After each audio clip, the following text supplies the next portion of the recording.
Hey, and welcome to Rich in Relationship. We're going to do a piece today on how to raise a happy and successful family. And of course, this assumes you have a family, meaning you have children. Look, so we're going through like a major world change here. You probably noticed, right? Like the pandemic is coming to an end, fingers crossed. And we're launching into a new life, and it's happening around the world kind of at the same time. And nobody really knows how this is going to shake out, which is scary for families. And the truth is that the concept of family itself seems to have changed over time. I mean, 40% of children in the world are born to unwed parents. So it's not that nuclear family that used to be so popular. Families are diverse. They're spread out. Some people have more than two parents. Some people have four parents. Some people have other elders who are raising them. Some people are being raised by grants. Some people are being raised in foster homes, whatever. So the question is, how do you have a happy and successful family? Now, science has been studying this, believe it or not. And what they found out is that even though we have this highly technological world with all these new pressures and different kinds of families, the things that worked 100 years ago are the things that work today. So this may sound like a bit of a yawn from that point of view, except that some of this stuff is no longer being recalled. So we're going to go over 5 proven principles that are guaranteed to build the systems of your family and ensure that your children feel safe and cared for. It's going to ensure that they learn values and principles, that they succeed in life. But it's going to require, it's not just if you put the round peg in the round hole success kind of thing. You may have to shape the peg a little to get it to fit through the hole. And you'll understand what I mean by that as I go through this. So the top 5 principles are creating positive family relationships. And we all know what positive means. Creating family rituals, having a family meal routine, having open family communication, and sharing family stories. And embracing these 5 principles will help combat the problems we're seeing with the intrusion of technology in our families, and even combat the after effects of the pandemic. So let's talk first about positive relationships. We all know what negative relationships are, I hope. Negative relationships are abusive in some way. The obvious cases of a negative relationship is a physically abusive one where there's beatings. I'm not talking about the debate about whether you should spank your child or not. I'm talking about just violence, where you're doing violence to one another or to the child, or maybe things are being thrown around the house and broken, and things feel scary as a result. This kind of environment is absolutely negative.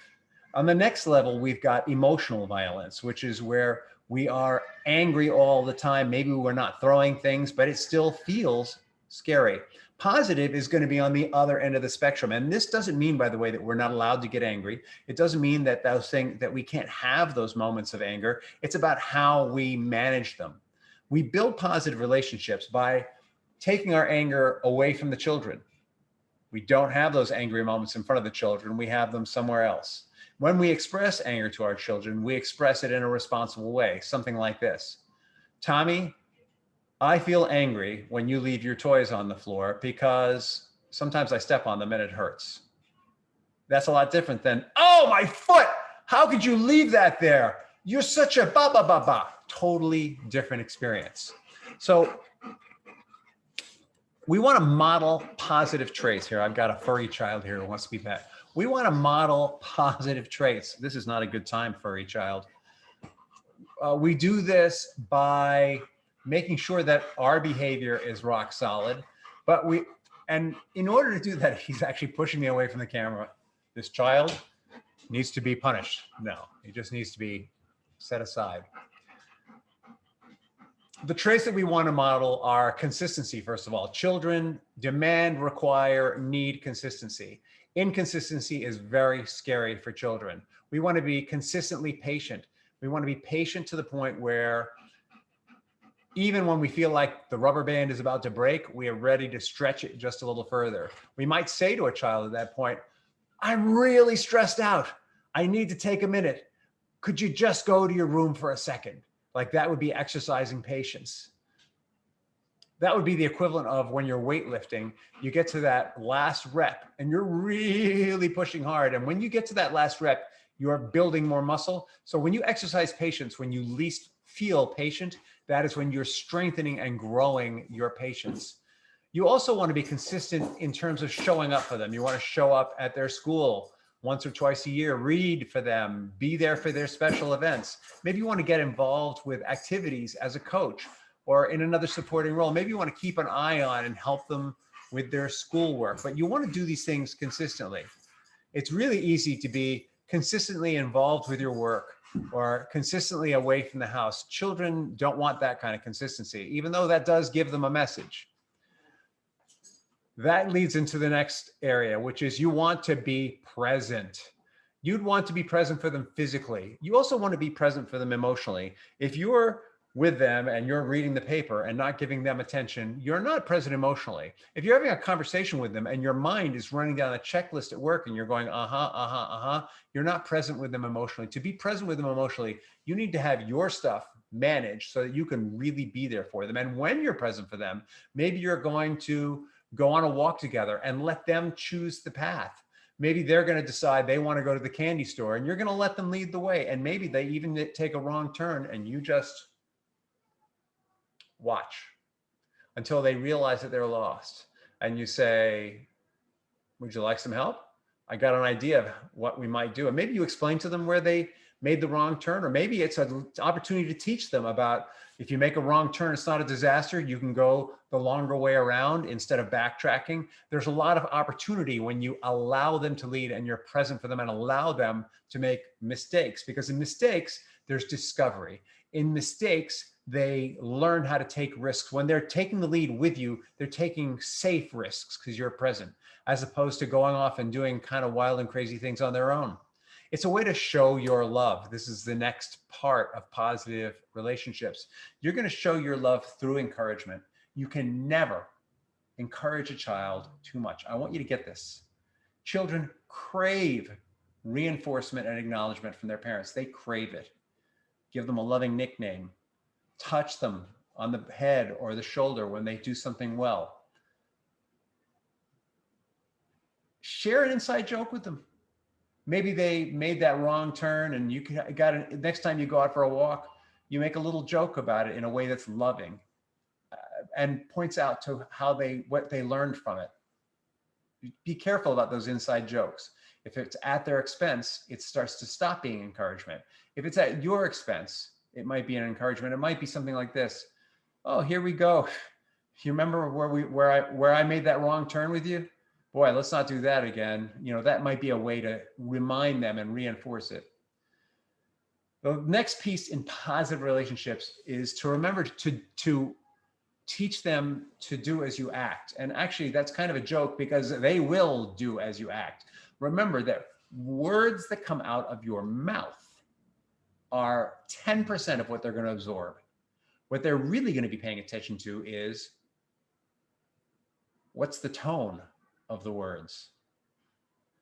What's your body language?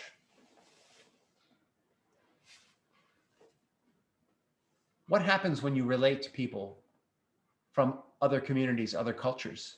How does your body language change? How does your tone change? These are going to be the things that they watch, and they watch it unconsciously. It's not like they're sitting there saying, oh boy, now I have an opportunity to see mom, and if mom or dad really live what they say. They absorb this all on an unconscious level. And we're going to talk more about how to uncover that unconscious level. But the important thing is to remember that your actions always will speak louder than words. Okay, that was a long one. Next one is family rituals. Again, children feel safe with regularity and consistency. Creating family rituals gives them a sense of regularity and consistency. So what is a family ritual? A family ritual is not, we're going to lock you out of the house if you come home late from school. That might be a family ritual, but that's not super positive relationship.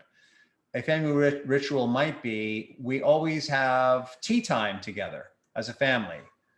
in England, I remember visiting my English family and loving it when we had tea time together. And you never knew what was you always knew there was going to be tea, but you never knew what you were going to have with tea. And we all would talk, and we'd usually be coming back from working outdoors, and it was a chance to relate to each other. And there was such pleasure in that moment. It might be that every year after Thanksgiving, we play football or we play soccer, and that teaches a value. It teaches them, first of all, that if you eat a lot of food, you need to get out and move, right? Calories in, calories out. It teaches them the value of friendly competition, of family teamwork. Or it might be that you're going to have movie night once a month, once a week, where you're going to watch a movie and talk about the content together. Or maybe you have novel night, or maybe you have game night.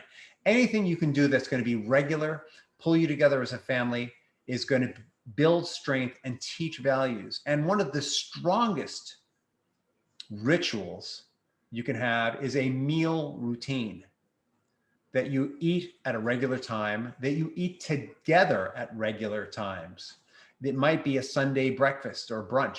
It might be that 3 nights a week you eat together as a family, no matter what. That mom has got to get back from home in time to eat, no matter what, by 7 p.m. because you eat together as a family, no excuses. Or maybe that's a once a week thing, or maybe it only happens on weekends, whatever it is. But get that meal routines are what teach lessons about manners, about healthy eating and communication. And not only that, but studies show that families who eat together regularly have more successful children. So we're defining successful here as they get higher grades. They are more social because at the dinner table, they learn social skills. They are less likely to experiment with alcohol or smoking at an early age. They're applying themselves more to things. They are having regular conversation with their parents, and so they're more open about what's going on in their lives. They're less likely to do things in secret. This is what builds successful, happy children, is having this kind of experience. And it's scientifically validated that regular meal routines together build stronger, more successful families. Start out with this, if you're not already doing it, maybe once a week, and make sure that there are no screens at the table. No phones, no screens, no nothing. Enough said. Meal routines are going to give you the opportunity for open communication. So we already talked about how we communicate things in different ways and through body language and tone.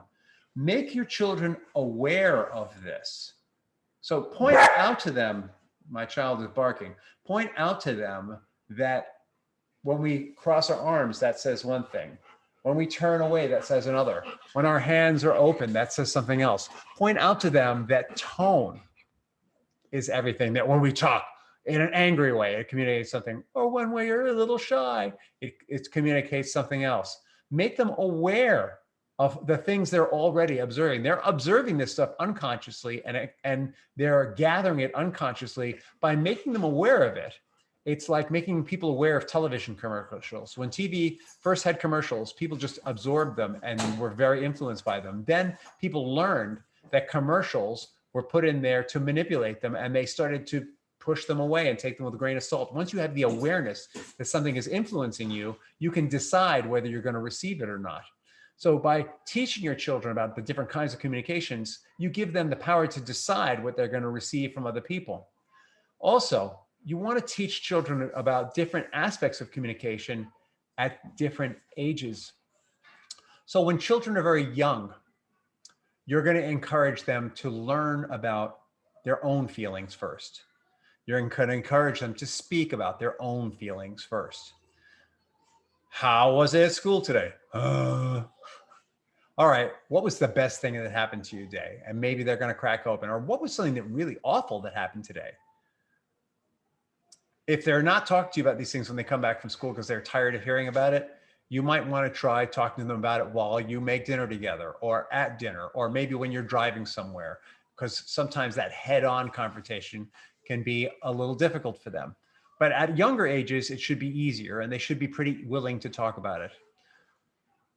So ask them to tell you a story about their day. And also, when you're reading them stories, and if you don't do this, you might want to start reading them stories. This is a great activity. When you're reading them stories, pause and ask them, what do they think the characters are feeling? Like, well, what do you think the big bad wolf was feeling when he knocked on grandma's door?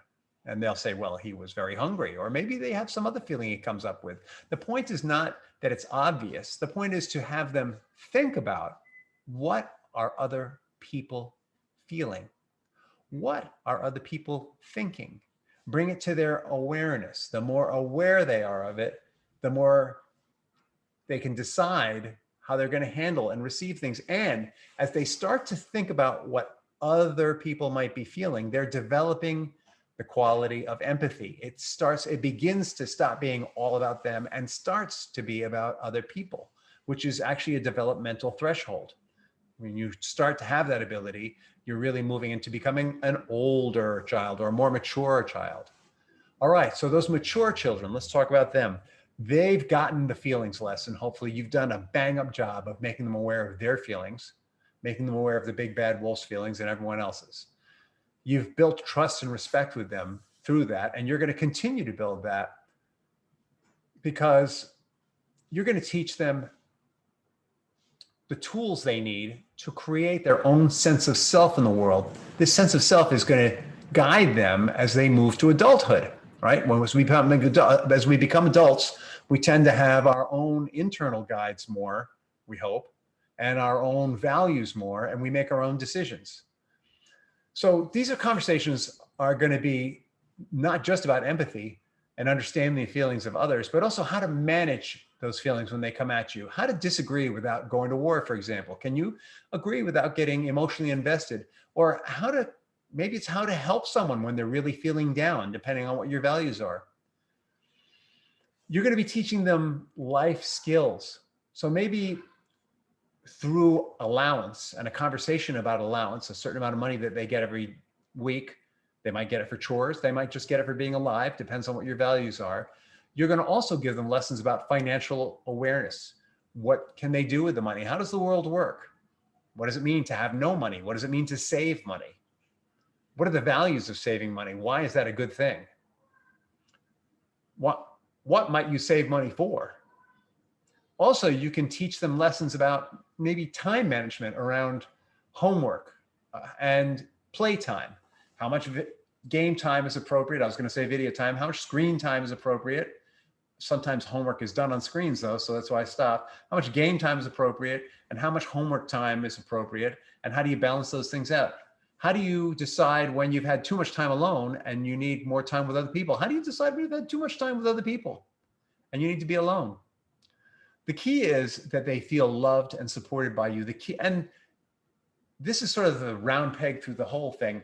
You may actually be learning some lessons as you're teaching the lessons. One of my wisest friends once said to me that our children come here as our teachers. And when I was a youth, I thought that was great because I was really teaching my parents some lessons, ones they didn't like a lot of the time.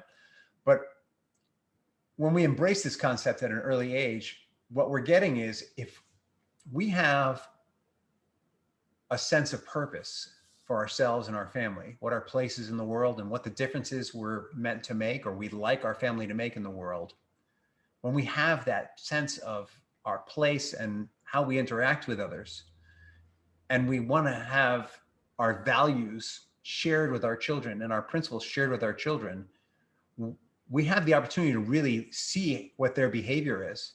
And their behavior is a mirror for what we're teaching them in a lot of ways.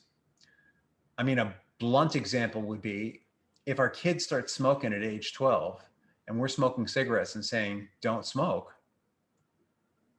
obviously our behavior is not in alignment with what we're teaching. We are the square peg then trying to go through the round hole. So maybe if we want them to not smoke, we need to quit smoking. Maybe if we want them to not act out in anger, we need to stop acting out in anger. Maybe if we want to teach them to share loving feelings with their partner, we need to watch out for those sarcastic, biting remarks we might make when we're feeling less than in the presence of our partner, or where we feel like we're not getting our own needs met. There's a lot of learning that our children do, but there's even more learning that we get to do when we're raising our children, when we're teaching them to be successful, because we're not just teaching them to be successful, they're teaching us how to be successful through their behavior. And that takes me to the last piece. The last piece here is family stories. So you want your children to know about your family and your family history, no matter how gruesome or amazing it is. It's super important for your children to know about their history, because when children know about family history, their history, they are more resilient. Resilience is that ability to bounce back from adversity. So why would knowing your history help you with that?